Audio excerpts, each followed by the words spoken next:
Magandang araw! Ako po si Kayla D. Rosada. Ngayon ay ipapakita ko sa inyo ang mga kagamitan sa pananahe, ilang basic hand stitches, at kung bakit mahalaga ang pananahe sa ating buhay at komunidad. Para makapagsimula sa pananahe, kakailangan natin ang mga pangunahing kagamitan. Karayom para pagtahi ng tela.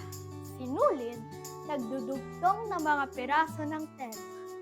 Tela, ang pangunahing materyales. Gunting, para putulin ang tela at sinulid. Pins, siya ay optional. At para hawakan ang tela habang tinahi. Sa paggamit ng mga kagamitan, natututo ka tayong maging maingat at responsable na konektado sa MAPE dahil nakaka-practice tayo ng tamang postura at koordinasyon ng kamay at mata. Ngayon naman ay ipapakita ko ang ilang basic hand stitches. Running stitch. Simpleng pagtahi ng tela para sa madaling proyekto. Whip stitch, ginagamit sa pagdikit ng gilid ng tela para hindi maghiwalay.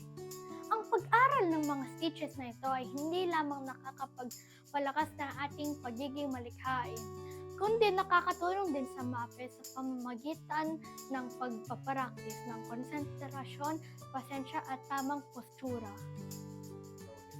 Maaari rin nating itong gamitin sa GMRC sa pamamagitan ng paggawa ng simpleng proyekto para makakatulong sa pamilya o komunidad tulad ng paggawa ng maskara, bag o damit para sa iba.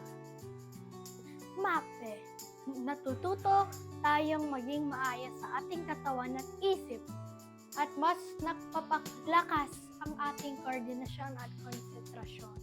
MRC, natututo tayo maging responsable at makiisa sa pagtulong sa kapwa.